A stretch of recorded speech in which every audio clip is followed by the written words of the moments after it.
अर्कासँग अनि वचन परमेश्वर हुनुहुन्थ्यो। उहाँ चाहिँ परमेश्वर हुनुहुन्थ्यो। परमेश्वर हुन आउनु भएको होइन कि उहाँ पहिलादेखि नै परमेश्वर हुनुहुन्थ्यो, उहाँ सदैव परमेश्वर चाहिँ हुनुहुन्थ्यो। अनि यही वचनलाई यूहन्ना 1:14 के भन्नुभयो? अनि के भन्नुभयो? वचन अनि वचन देहधारी हुनुभयो हैन। वास्तवमा यसलाई हेर्ने गरी ग्रीकमा हेर्ने वचनले देह धारण गर्नुभयो, वचनले देह धारण गर्नुभयो र अनुग्रह र सत्यताले पूर्ण भई हाम्रा बीचमा वास गर्नुभयो। जब यूहन्नाले यो लेख्दै थियो त्यति बेला चाहिँ दुईटा दर्शन शास्त्रहरू एकदमै प्रचलित थियो। इपिक्युरियन र स्टोइक फिलोसोफर भन्छ कि दर्शन शास्त्रीहरूले चाहिँ के भनेका थिए भन्दाखेरि परमेश्वरले एकताका चाहिँ संसारलाई बनाउनु भयो रे। त्यसपछि के भयो? परमेश्वरले संसारलाई बनाइसक्नु भएपछि परमेश्वर आफ्नै संसारमा घुम्नु भयो र संसारको वास्ता गर्न छोड्नु भयो रे। संसारका मानिसहरूले के गर्छन् त्यो हेर्न छोड्नु भयो रे र आफ्नै हालतमा संसारलाई छोडिदिनु भयो रे। त्यही भएर इपिक्युरियन र स्टोइक फिलोसोफरहरूले के भन्छ? आफूलाई जस्तो इच्छा लाग्छ आफ्नो शरीरको अभिलाषा पूरा गर्न जे मन लाग्छ गर, किनभने परमेश्वरले अब तिमीलाई वास्ता गर्नुहुन्न। यही बिस्तारै यो डिइजम र स्टोइक फिलोसफी र यो इपिक्युरियन फिलोसफी बिस्तारै इभल्भ हुँदै चाहिँ डिइजमको रूपमा अहिले हामी पाउँछौँ। अहिले चाहिँ यहाँसम्म भन्नाले गड इज डेड, परमेश्वर मरिसक्नु भयो, जे मन लाग्छ गर्न, परमेश्वरले केही पनि हस्तक्षेप गर्नुहुन्न भन्न। अनि यूहन्नाले चाहिँ यसको विरुद्धमा यहाँ लेख्दै हुनुहुन्छ। जुन वचन अनन्त, जुन वचन परमेश्वरसँग घनिष्ठ सम्बन्ध थियो अनि जुन वचन परमेश्वर हुन्थ्यो, उहाँले चाहिँ देह धारण गर्नुभयो। हामीसँग उहाँ चाहिँ पहिचान गर्न आउनुभयो, हामीसँग आइडेन्टिफाई गर्न आउनुभयो। अनि उनीहरूले यहाँ के भन्छन्? होइन, परमेश्वरले संसारलाई बिर्सिनु भएको छैन। परमेश्वरले अहिले पनि संसारको वास्ता गर्नुहुन्छ, संसारको फिक्री गर्नुहुन्छ। त्यही भएर उहाँ चाहिँ मानव हुनुभयो, उहाँ चाहिँ देह धारण गर्नुभयो, उहाँ चाहिँ मानवको अवतार लिनुभयो भनेर चाहिँ यूहन्नाले यहाँ यी दुई प्रचलित दर्शन शास्त्रीहरूको विरुद्धमा चाहिँ लेखेको कुरा चाहिँ पाउँछौँ। भलै संसारले परमेश्वरलाई चिनेन, भलै संसारले परमेश्वरतिर आफ्नो पिठी फर्कायो, संसार पापी भए तापनि परमेश्वरले आफ्नो अनुग्रह र आफ्नो प्रेम चाहिँ त्याग्नु भएको छैन, संसारको चाहिँ वास्ता गरि नै रहनु भएको छ। आमेन। अनि यही वचनले चाहिँ देह धारण गर्नुभयो। अब एकदमै मलाई ध्यानसित सुन्नु, एकदमै इन्ट्रेस्टिङ कुरा यहाँ यूहन्नाले के भन्छ भन्दाखेरि यो यूहन्ना 14 पदमा जति पनि शब्दहरू चलाइएको छ, तपाईले त्यो शब्दलाई ग्रीक भाषामा हेर्नुभयो भने तपाईको दिमागमा पहिलो कुरा के आउँछ भने मन्दिर। यहाँ जति पनि शब्द चलाइएको छ उहाँ चाहिँ हाम्रो माझमा वास गर्नुभयो भन्ने शब्द चलाइएको छ। यसले चाहिँ के देखाउँछ भने यो मन्दिरमा प्रयोग हुने शब्दहरू हुन्। अनि हामीले उहाँको महिमा देख्यौं। इजरायलमा महिमा कहाँ देखिन्छ? मन्दिरमा देखिन्छ। परमेश्वर जब वास गर्नुहुन्छ मन्दिरमा, त्यहाँ चाहिँ परमेश्वरको महिमा चाहिँ देखिन्छ। अनि यूहन्नाले चाहिँ यहाँ यो शब्द प्रयोग गर्नुको कारण नै यहाँ येशू ख्रीष्टलाई मन्दिर भन्दै हुनुहुन्छ। यहाँ उहाँ हाम्रो माझमा वास गर्नुभयो। ग्रीकमा यसलाई हेर्नु भने ही पिच्ड हिज टेन्ट, उहाँले चाहिँ हाम्रो माझ, मानव जातिको माझ आफ्नो पाल तान्नु भयो भन्ने शब्द लाग्छ। अनि यो शब्द चाहिँ एशेखान भन्छ, जसबाट हामीले शेखाइना भन्ने शब्द पाउँछौँ। शेखाइना भनेको परमेश्वरको महिमाको वास। जब परमेश्वर स्वर्गबाट आफ्नो मन्दिरमा ओर्ली आउनुहुन्छ त्यसलाई चाहिँ शेखाइना ग्लोरी, शेखाइना महिमा चाहिँ भन्छ। अनि दोक्सा भन्छ, जुन महिमा ओर्ली आउनु भएपछि त्यो चाहिँ मानिसहरूले देख्छन्, यहाँसम्म कि तिनीहरू डराउँछन्, त्यहाँ राम्रोसित सेवा पनि गर्न सक्दैनन्। मोसा मात्र हुन् जसले चाहिँ त्यो महिमालाई मुखामुख चाहिँ हेर्न सकेको थियो। अनि यूहन्नाले यो किन मन्दिरको भाषा यहाँ प्रयोग गर्नुभएको, यो वचन जब देह धारण गर्नुभयो किन मन्दिरको भाषा उहाँले प्रयोग गर्नुभएको कारण चाहिँ यो हो। सुन्नुहोस्, जुन महिमा जसले दिनमा बादलको खामो र रातमा आगोको खामो भएर जुन महिमा जलिरहेको कोठामा मोसालाई दर्शन दिनलाई आए, जुन महिमा जब सुलेमानले मन्दिर समर्पण गर्दाखेरि प्रार्थना गरे, तब शेखाइना महिमा चाहिँ जब आए, अब यूहन्नाले के भन्दैछ भने त्यो महिमा अब चाहिँ मन्दिरमा होइन तर अब मानवमा आउँदैछ। त्यो मानवमा चाहिँ त्यो मन्दिर, त्यो मानवमा चाहिँ त्यो महिमा चाहिँ अब चाहिँ आउँदैछ भन्ने कुरा चाहिँ यूहन्नाले यहाँ भन्दैछ। पहिला चाहिँ परमेश्वरको महिमा केमा आएको थियो? बिल्डिङमा, त्यो मन्दिर, यो इँटाले बनाएको बिल्डिङहरुमा। अब चाहिँ मानवमा त्यो मन्दिरमा चाहिँ ओर्लेर आउन लागेको छ भनेर चाहिँ भन्नुभयो। अनि त्यो महिमा हामीले कहाँ देख्छौँ? क्रिसमसमा, जब येशू ख्रीष्ट बेथलेहेममा जन्मिनु भयो दाउदको सहरमा, तब हामीले त्यो महिमा चाहिँ देख्छौँ। किनभने येशू ख्रीष्ट नै अब नयाँ मन्दिर हुनुहुन्छ। उहाँ चाहिँ त्यो मन्दिर हुन्छ जसमा चाहिँ परमेश्वरले पूर्ण रूपमा चाहिँ वास गर्नुभयो। त्यो महिमा जुन यरुशलेमको मन्दिरमा देखिन्थ्यो, अब यरुशलेमको मन्दिरमा त्यो महिमा होइन, येशू ख्रीष्टको व्यक्तित्वमा त्यो येशू ख्रीष्ट नै मन्दिर भएकोले अब उहाँमा वास गर्दछ। त्यही कुरा हामीले सबैभन्दा राम्रो यो म तपाईहरुको निम्ति पढ्दैछु, तपाईले सुन्नु मात्र। यो यूहन्ना 2:19 देखि 21 मा छ। यहाँ यहुदीहरुसँग येशू ख्रीष्टको वाद विवाद परेको छ। यहाँ के भन्छ यहुदीहरुले? येशूले तिनीहरूलाई जवाब दिनुभयो, यस मन्दिरलाई भत्काइदेऊ र म 3 दिनमा यसलाई खडा गर्नेछु। अब यहुदीहरुले भने यस मन्दिरलाई निर्माण गर्न 46 वर्ष लाग्यो र के तपाई यसलाई 3 दिनमा खडा गर्न सक्नुहुन्छ र? तर जुन मन्दिरको विषयमा उहाँ बोल्नु भएको थियो त्यो उहाँको शरीर थियो। बुझ्दै हुन्छ नि? अब मानव मन्दिर चाहिँ परमेश्वरले हामीलाई दिनुभयो। अब यो बिल्डिङको मन्दिर होइन, मानव मन्दिर। त्यो मन्दिरमा चाहिँ परमेश्वरको पूर्ण महिमाले चाहिँ वास गर्दछ। तपाईलाई थाहा छ सुलेमानको मन्दिरलाई बेबिलोनियनले भत्काइदिए। त्यो परमेश्वरको महिमा ओर्लेको मन्दिर भत्कियो। त्यसपछि इजरायलमा यरुबाबेलले मन्दिर बनाए, त्यो मन्दिर पछि गएर भत्काइयो। अनि जब यरुबाबेलको मन्दिर भत्किँदाखेरि, जब यरुबाबेलको मन्दिर बनिँदै गर्दा परमेश्वरले अगमवक्ताहरू पठाउनु भयो। अनि यो विशेष हागै अगमवक्तालाई परमेश्वरले पठाउनु भयो। यो हागै 2:9 मा के भन्छ भने पछिल्लो मन्दिरको महिमा पहिलो मन्दिरको महिमा भन्दा बढी हुनेछ भनेर चाहिँ हागै अगमवक्ताले हागै 2:9 मा चाहिँ अगमबानी गरे। अर्थात् यरुबाबेलको मन्दिरको महिमाले सुलेमानको मन्दिरलाई चाहिँ उछिन्नेछ भनेर चाहिँ अगमबानी गरे। अनि मान्छेहरूले चाहिँ ओहो ल अब यो यरुबाबेलको मन्दिरमा चाहिँ परमेश्वरको महान महिमा आउन लागेछ भनेर चाहिँ उनीहरूले चाहिँ आशा गर्न लागे। तर के भयो? त्यहाँ शेखाइना महिमा चाहिँ ओर्लेर आएन।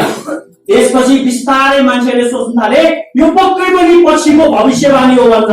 अनि बिस्तारै उनीहरूले आशा गर्न लागे, नयाँ मन्दिर आउँदैछ भन्ने कुराको उनीहरूले प्रतीक्षा गर्न लागे। अनि उनीहरूले त्यति बेलासम्म के सोचिरहेका थिए भने अहिले पनि परमेश्वरले भवन दिनुहुन्छ, त्यही भवनमा आउनुहुन्छ भनेर चाहिँ पर्खिरहेका थिए। अनि येशू ख्रीष्टको पालामा हेरोदको मन्दिर थियो, त्यहाँ पनि त्यो महिमा चाहिँ आएन। किनभने त्यो मन्दिरमा त करारको सन्दुक पनि थिएन, करारको सन्दुक कता हराइसकेको थियो। तर परमेश्वरले आफ्नो वचन अनुसार नै व्यवहार गर्नुभयो। हागै 2:9 को अगमबानी चाहिँ पूरा भएर चाहिँ छाड्यो। त्यो कहिले पूरा भयो? क्रिसमसमा, जब बालक जन्मियो, जब त्यो ताराले चाहिँ ज्योतिषीहरूलाई अगुवाई गरिरहेका थिए। जब त्यो तारा, त्यो तेज, त्यो प्रकाश, त्यो शेखाइना ग्लोरी वरिपरि चम्क्यो, त्यहाँ चाहिँ देखिन्छ नयाँ मन्दिरको जन्म भयो। आमेन। नयाँ मन्दिर चाहिँ परमेश्वरले यस संसारलाई उपहार स्वरूप दिनुभयो, जुन मन्दिरले पहिलाको सबै मन्दिरलाई विस्थापन गर्छ, जुन मन्दिरले पहिलाको सबै मन्दिरलाई अब्सोलेट, ट्रान्सेन्ड, सबै मन्दिरलाई रिप्लेस गर्छ, सबै मन्दिरहरूलाई विस्थापन चाहिँ गरिदिदछ। यही भएर येशू ख्रीष्ट चाहिँ के हो?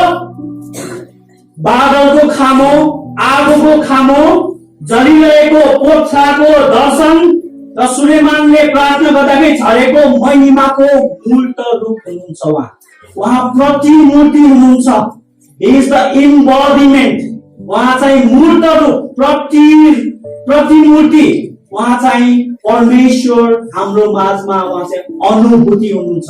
उहाँ चाहिँ परमेश्वरको बुद्धि ज्ञान प्रकाशको पूर्णता चाहिँ उहाँ चाहिँ हुनुहुन्छ। अनि हामीले यो कहाँ देख्यौं? पस्रिएको बालक, दूधमा पस्रिएको बालकमा चाहिँ त्यो महिमा देख्यौं, जुन महिमा पुरानो करारको मन्दिरमा कहिले पनि त्यति पूर्ण रूपमा कहिले पनि आएको थिएन, जुन महिमा येशू ख्रीष्टमा चाहिँ परमेश्वरले मानव जातिको निम्ति दिनुभयो। आमेन। यसैले येशू ख्रीष्ट चाहिँ नयाँ करारको मन्दिर हुनुहुन्छ। अनि त्यो नयाँ करारको मन्दिर चाहिँ स्वर्गदूतहरूबाट लिएको होइन, जनावरहरूबाट लिएको होइन। कसबाट लिएको? मरियमको रगत र मासुबाट लिएको। यसले के देखाउँछ? हामी मानव जातिसँग आइडेन्टिफाई गर्न, हामीसँग पहिचान गर्नको निम्ति उहाँ स्वर्गदूत भएर जन्मिनु भएन, उहाँ जनावर भएर जन्मिनु भएन। उहाँले मरियमको क्रोमोजोमलाई युज गर्नुभयो, उहाँले मरियमको रगत र मासुलाई युज गर्नुभयो। अनि त्यसबाट चाहिँ उहाँले चाहिँ आफ्नो मन्दिर बनाउनु भयो, जसमा त्यो महिमा चाहिँ सदैव चाहिँ वास चाहिँ गर्नुभयो। त्यसैले यो महिमा जुन यहुदीहरूले यरुशलेम मन्दिरमा खोजेका थिए, जुन महापवित्र स्थानमा खोजेका थिए, अब महापवित्र स्थानमा देखिँदैन प्रिय। अब येशू ख्रीष्टको व्यक्तित्व र कार्यमा यो महिमा चाहिँ झल्किन्छ। यो क्रिसमस मेसेज हाम्रो निम्ति एकदमै परमेश्वरले दिनुभएको उपहार। अर्को इन्ट्रेस्टिङ कुरा म तपाईहरुलाई भन्न चाहन्छु, पहिलाको मन्दिरहरूमा कहिले पनि महिमा स्थायी रूपमा वास गरेन। जब जब मानिसहरूले पाप गरे, महिमा त्यहाँबाट फर्केर जान्थ्यो, अनि फेरि पश्चाताप गरेपछि त्यो महिमा फर्केर आउँथ्यो। हामीले एजिकियलको पुस्तकमा यो राम्रोसित पाउँछौँ। अनि अर्को कुरा, त्यो महिमा, परमेश्वरको महिमालाई पुरानो करारको मन्दिरहरूले कहिले पनि अटाउन सकेको थिएन, कन्टेन गर्न सकेको थिएन, वहन गर्न सकेको थिएन। जब जब उनीहरूले पाप गरे त्यो महिमा जान्थ्यो, अनि आंशिक रूपमा मात्र त्यो महिमा चाहिँ त्यहाँ आउँथ्यो। तपाईँलाई थाहा छ, सुलेमान आफैले भन्नुभयो, जब मन्दिर बनाउनु भयो, सुलेमानले के भन्नुभयो? स्वर्ग, इभन हेभन्स अफ हेभन्स, स्वर्गले तपाईँलाई अटाउन सक्दैन, मैले बनाएको मन्दिरले तपाईँलाई कसरी अटाउन सक्छ भन्नु चाहिँ सुलेमान आफैले स्वीकारेको कुरा चाहिँ हामी पाउँछौँ। त्यसैले पुरानो करारको मन्दिरहरूमा परमेश्वरको महिमा स्थायी रूपमा पनि वास गरेन, अस्थायी रूपमा वास गर्यो र पूर्ण रूपमा चाहिँ वास गरेन। तर यो येशू ख्रीष्टको देह जुन नयाँ करारको मन्दिर हो, यसमा परमेश्वरको महिमा पूर्ण रूपले वास गर्नुभयो र स्थायी रूपमा, पर्मानेन्टली, अनप्रेसिडेन्टली, पर्मानेन्टली चाहिँ उहाँ चाहिँ वास गर्न आउनुभयो, सधैँको लागि उहाँ चाहिँ वास गर्न आउनु। यही कुरा हामीले कलसी 1:19 पावलले भनेको कुरा पाउँछौँ। म तपाईहरुको निम्ति पढ्नेछु, तपाईहरुले खोल्नु पर्दैन। कलसी 1:19 यहाँ एकदमै राम्रोसित पावलले यो कुरा लेखेको छ, किनकि उहाँ भनेको येशू ख्रीष्ट, किनकि उहाँको आफ्नो सारा पूर्णता, उहाँ भनेको परमेश्वर, किनकि परमेश्वरको आफ्नो सारा पूर्णता ख्रीष्टमा वास गरेकोमा परमेश्वर प्रसन्न हुनुभयो। प्लेरोमा भन्छ ग्रीकमा, उहाँ चाहिँ आंशिक रूपमा होइन, पूर्ण रूपमा येशू ख्रीष्टको त्यो मानव मन्दिरमा चाहिँ त्यो महिमा चाहिँ वास गर्न आउनुभयो, सधैँको लागि वास गर्न चाहिँ आउनुभयो। त्यसैले जति पनि पुरानो मन्दिर छन्, ती मन्दिरहरूले येशू ख्रीष्ट आउँदै हुनुहुन्छ भनेर चाहिँ पोइन्ट मात्र गरिरहेका थिए, इङ्गित मात्र गरिरहेका छ। तिनीहरू चाहिँ स्याडो हुन्, छाया मात्र हुन्, र वास्तविक मन्दिर चाहिँ येशू ख्रीष्ट चाहिँ हुनुहुन्थ्यो। उहाँ चाहिँ परमेश्वरको महिमाको मूर्त रूप, परमेश्वरको महिमाको उहाँ चाहिँ रियलाइजेसन, अनुभूति चाहिँ हुनुहुन्छ। अनि उहाँले मन्दिरमा त विस्थापित गर्नु भएन प्रियहरू, उहाँले मन्दिरमा गर्ने आराधना पनि विस्थापित गर्नुभयो। जब उहाँ नयाँ मन्दिर भएर आउनुभयो, अब नयाँ मन्दिर भएकोले उहाँले नयाँ आराधना पनि स्थापना उहाँले गर्नुभयो। त्यही भएर योहन्ना 4 अध्यायमा सामरीलाई येशू ख्रीष्टले भन्नुभयो, न गिरिजिनमा सामरीहरूको मन्दिरमा पनि होइन, न यरुशलेमको मन्दिरमा तिमीले पिताको आराधना गर्नेछौ, तर तिमीले पितालाई आत्मा र सत्यतामा पुज्नेछौ। नयाँ करारको आराधना, बुझ्दै हुन्छ नि? नयाँ करारको मन्दिर येशू ख्रीष्ट, नयाँ करारको आराधना, नयाँ करारको मन्दिर येशूमा चाहिँ येशू ख्रीष्ट आफैले स्थापना गरिदिनु भयो। आमेन। यसैले येशू ख्रीष्टको शरीरले सम्पूर्ण पहिला कुराको मन्दिरलाई स्थापित गर्नुभयो।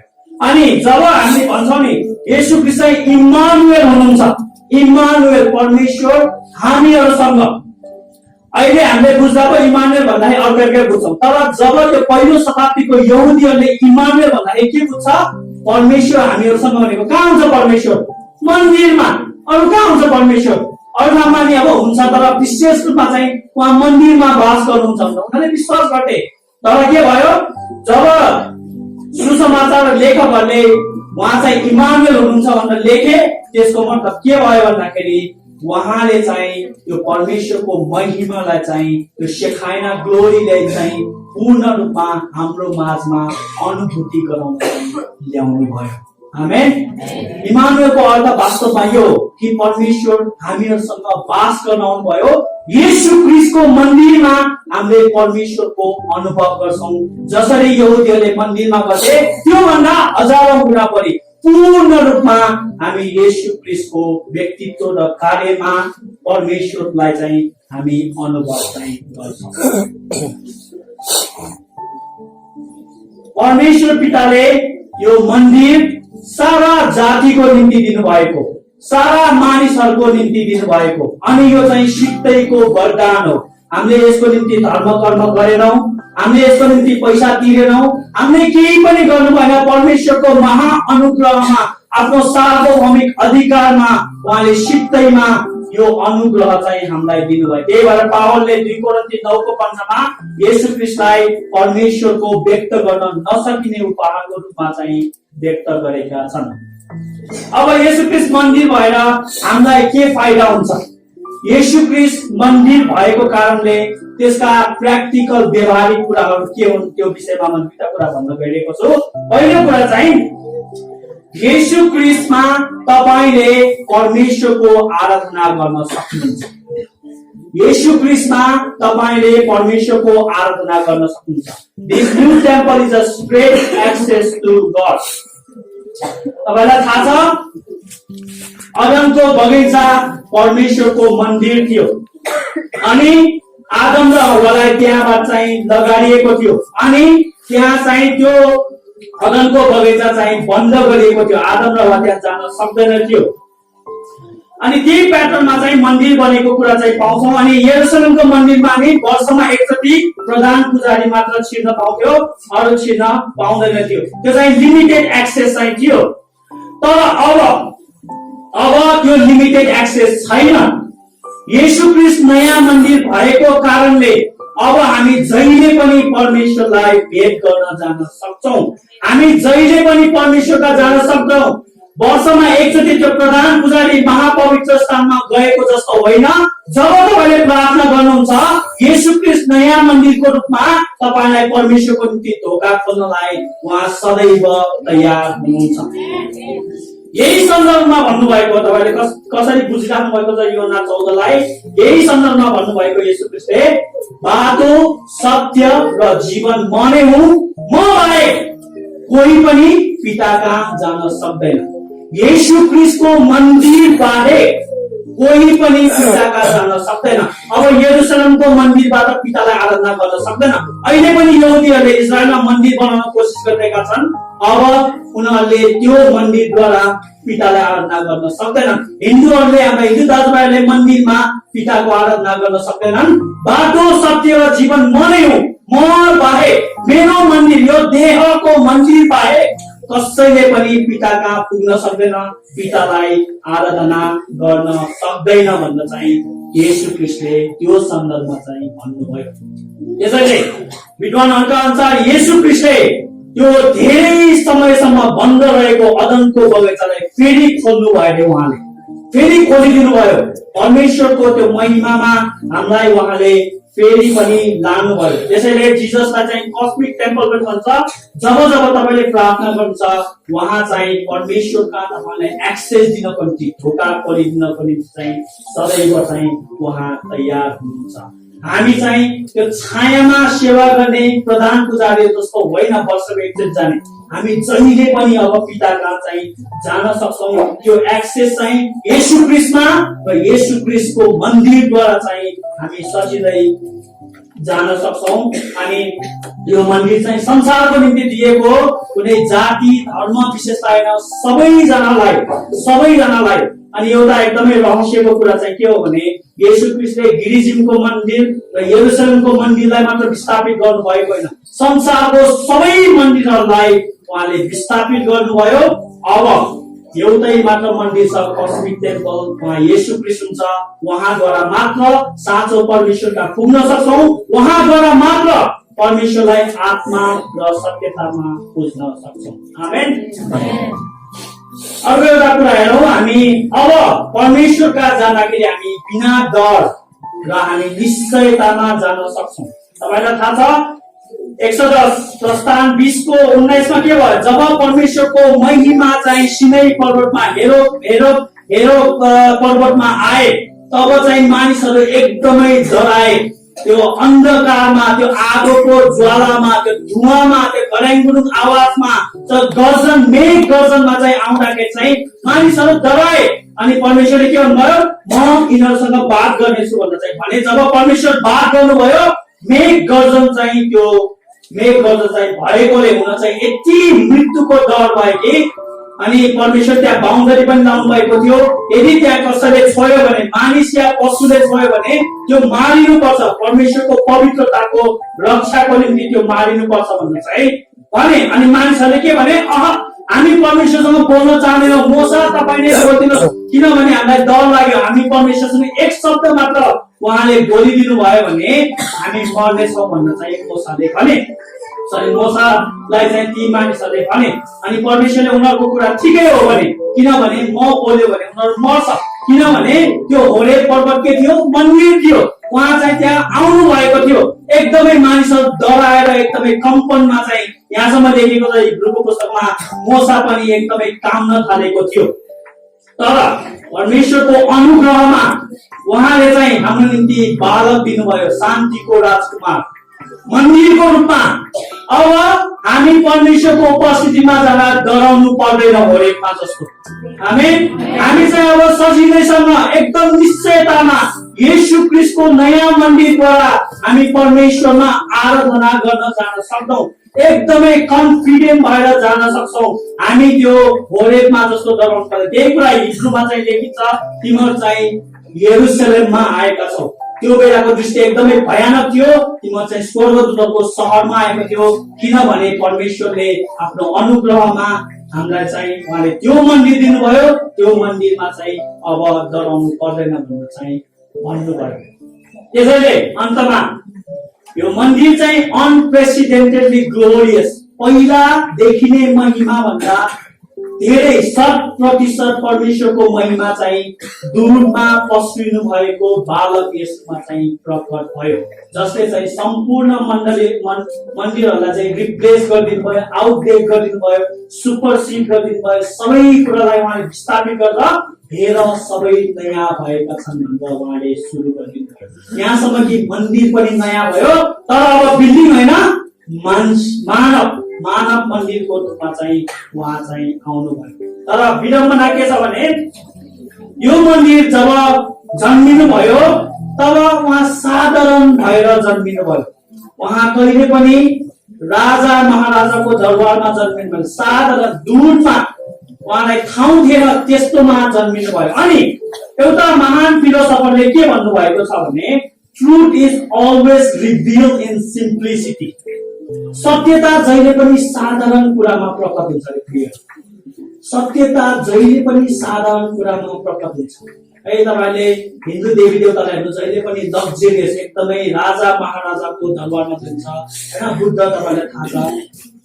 तर हाम्रो परमेश्वरको पुत्र येशू उहाँ सत्य हुनुहुन्थ्यो, बाटो, सत्य र जीवन, अनुग्रह र सत्यतामा पूर्ण भएकोले उहाँले चाहिँ आफैलाई के भयो, साधारण कुरामा प्रकट गर्नुभयो, ताकि सबै मानिसहरूलाई उहाँले समेट्न सकोस्, ताकि सबै मानिसहरूको निम्ति दिएको होस् भनेर, त्यो प्रमाण होस् भनेर उहाँ साधारण रूपमा जन्मिनुभयो। उहाँ यदि राजा महाराजाको घरमा जन्मिनु भएको हो, साधारण गरिब मान्छेहरूले कसरी उहाँलाई भेटाउने, तर उहाँको पहिलो आराधना गर्ने को थिए, गोठालाहरू, एकदमै साधारण व्यक्तिहरू चाहिँ थिए। त्यही भएर सत्यता चाहिँ एकदमै साधारण कुरामा चाहिँ प्रकट भएको कुरा चाहिँ हामीले पाउँछौँ। यो मन्दिरलाई परमेश्वरले साधारण रूपमा दिनुभयो, भलै यो मन्दिरको महिमा संसारभरि नै चम्केको थियो। त्यही भएर भयो, संसारको ज्योति म नै हुँ। उहाँले चाहिँ यही कुरा चाहिँ यूहन्नाले सुरुदेखि अन्त्यसम्म चाहिँ प्रस्तुत गरेको कुरा पाउँछ। तपाईले यूहन्नाको सुसमाचार पढ्दै गर्दा धेरै ठाउँमा मन्दिरको बारेमा देख्नुहुन्छ। यो चाहिँ मेरो आफ्नै थिसिस हो, मास्टर थिसिस भएकोले मैले यसमा धेरै रिसर्च गरेको छु। उहाँले सुरुदेखि अन्तिमसम्म नै येशू ख्रीष्ट कसरी मन्दिर हुनुहुन्छ भन्ने कुरालाई चाहिँ व्यक्त गरेको कुरा चाहिँ पाउँछ। तपाईलाई म एउटा कथा भन्छु, त्यसपछि अन्त्य गर्नेछु। पर्सिया, अहिलेको आधुनिक इरानमा चाहिँ एउटा यो चाहिँ साँचो घटना हो। एउटा एकदमै राम्रो र एकदमै न्यायी, एकदमै बुद्धिमान राजा थिए। त्यो राजालाई चाहिँ आफ्नो प्रजा चाहिँ एकदमै मन पर्थ्यो। अनि त्यो राजालाई चाहिँ आफ्नो प्रजाले के गर्दैछ, कसरी जीवन यापन गरिरहेको छ, उनीहरू दुखी छन् कि सुखी छन्, त्यो हेर्नलाई चाहिँ मन पर्यो। अनि के भन्छ, प्रजाहरूले के कसरी गरिरहेका छन् भनेर चाहिँ उहाँलाई चाहिँ हेर्न जानु मन लाग्यो। अनि यदि राजा भएर नै गयो भने त मान्छेले चिन्छ, अर्कै व्यवहार गर्छ। अनि के गर्यो, त्यो राजाले भेष बदल्यो, एकदमै झुक्रे झाम्रे भएर, एकदमै खानै नपाएको जस्तो बोरी भएर चाहिँ हिँड्न थाल्यो, सबैमा सोधपुछ गर्दै गयो। अनि त्यसमा वास्तविक एभिडेन्सहरू चाहिँ पाउँछ। त्यति बेला मान्छेहरूले चाहिँ भन्छ, उहाँले आफ्नो आइडेन्टिटी, आफ्नो पहिचान लुकाउनु भयो। त्यसपछि चाहिँ उहाँ चाहिँ एउटा गरिब, एकदमै गरिबको घरमा चाहिँ उहाँ छिर्नु भयो। अनि त्यो गरिबले उहाँ एकदमै स्वागत गरे। त्यसपछि त्यो गरिबको जीवन यापन जस्तै उहाँले पनि जिउन थाल्नुभयो। त्यो गरिबसँगै, गरिबले के खान्थ्यो त्यही खान थाल्नुभयो। त्यो गरिब जहाँ एकदम चिसो ठाउँमा सुत्थ्यो त्यही सुत्न थाल्नुभयो। त्यो गरिबले जे गर्थ्यो उसले पनि त्यस्तै गर्न थाल्यो, ताकि त्यो गरिबको दुःख कस्तो हुन्छ भन्ने कुरा महसुस होस् भनेर चाहिँ गर्नुभयो। अनि केही समय बसेपछि त्यसपछि उहाँ जानुभयो। अनि पछि फेरि आउनुभयो। अब चाहिँ के हो, राजाको त्यो रवाफमा, त्यो गौरव, त्यो ऐश्वर्यमा चाहिँ उहाँ आउनुभयो र त्यो गरिबको घरमा फेरि जानुभयो। र त्यो गरिबले चिनिहाल्यो यो मान्छे त। अनि के भने त राजाले, म तिम्रो राजा हुँ भनेर चाहिँ भने। आफ्नो पहिचान चाहिँ खोले, आफ्नो पहिचान चाहिँ लुकाएनन् त्यो बेला। अनि राजा चाहिँ के सोचेका थिए, अब यो मान्छेले पक्कै पनि ठुलो सम्पत्ति माग्छ होला, मसँग अब केही गरिदियो, मलाई जागिर हालिदियो या केही गर भनेर माग्छ होला भनेर राजाले सोचे। तर उसले के भने, हेर्नुहोस् उसले के भने भन्दाखेरि, तपाईँ आफ्नो राजदरबार छोडेर म जस्तो गरिबको घरमा तपाईँ आउनुभयो पाउन लाग्न। मैले खानेकुरा खानुभयो, मसँगै सुत्नुभयो, मैले गर्ने व्यवहार फोहोरी भएर तपाईँ बस्नुभयो। यो कुरा भन्दा ठुलो मेरो लागि के होला र? तपाईले अरूलाई धन सम्पत्ति दिनुभयो, तपाईले अरूलाई विभिन्न कुरा दिनुभयो, तर तपाईँ मेरो घरमा आएर मसँग पहिचान गर्नु, त्यो भन्दा ठुलो कुरा मेरो निम्ति केही पनि बहुमूल्य छैन। त्यो पैसाले पनि किन्न सक्दैन। तपाईले मलाई धन सम्पत्ति दिए पनि तपाईँ यहाँ आएर बस्नु भएको, त्यो चाहिँ त्यो भन्दा बहुमूल्य हुँदैन भनेर चाहिँ त्यो मान्छेले चाहिँ राजालाई भने। राजा एकदमै प्रसन्न भए। अनि क्रिसमस मेसेज यही हो प्रिय, कि उहाँ सबै छोडेर हाम्रो माझमा हामीसँग पहिचान गर्न, हामीलाई परमेश्वरमा नयाँ बाटो खोल्न, जुन अदनको बगैँचा बन्द भएको थियो, जुन नयाँ त्यो मन्दिरहरूले चाहिँ राम्रोसित परमेश्वरको बाटो खोल्न सकेका थिएन, राम्रोसित महिमा प्रकट गर्न सकेका थिएन। येशू ख्रीष्टले त्यो सबै कुरा आफ्नो जीवनमा गरिदिनु भयो। उहाँ दूतमा पस्रिनु भएर बेथलेहेममा शान्तिका राजकुमार पस्लिनु भएर त्यो मानव अवतार लिनु भएर त्यो मन्दिर भएर जन्मिनु भएर हाम्रो निम्ति सधैँको लागि उहाँले परमेश्वरसँग मिलापमा हामीलाई लानुभयो। आमेन। परमेश्वरले वचन पढाइ सुनाइमा आशिष दिनुभएको छ। आमेन। मानिसहरूसित बास गर्ने इच्छा प्रभु यीशु ख्रीष्टमा आउँदै जाँदै तर अनन्तको लागि राख्नुभएको छ। मिठो वचनमा हामी त्यसलाई ध्यान राख्दै हामी त्यो पढ्नेछौँ। माथि स्क्रिनमा आउनेछ। म प्रश्न पढ्नेछु। प्रभुको दिन हाइडेलबर्ग क्याटेकिजममा प्रभुको दिन हामी यति बेला सबै खडा हुनेछौँ अनि तपाईँले सक्छ भने त्यहाँ देख्न सक्नुहुन्छ भने मसित पढ्नु होला। म हाइडेलबर्ग क्याटेकिजम प्रभुको दिन 14बाट 35 अनि 36 प्रश्न अनि उत्तरहरू पढ्नेछु। प्रश्न 35। यसको अर्थ के हो कि उहाँ पवित्र आत्माद्वारा गर्भधारण हुनुभयो र कन्या मरियमबाट जन्मनुभयो? के परमेश्वरको मात्र जो साँचो परमेश्वर हुनुहुन्छ र हुनुहुन्छ उहाँ पवित्र आत्माको कामद्वारा कन्या मरियमको गर्भमा एक साँचो मानवीय स्वभाव पाएमा धारण गर्नुभयो ताकि माताको साँचो सन्तान बन्न सकौँ भनेर पापरहित सम्पूर्ण वर्गले आफ्नो राजभाइ जस्तै बन्न सकौँ। 36 नम्बर प्रश्न। ख्रीष्ट पवित्र गर्भधारण र जन्मले कसरी तपाईलाई लाभ पुर्याउँछ? उहाँ सँगै पढौँ हामी।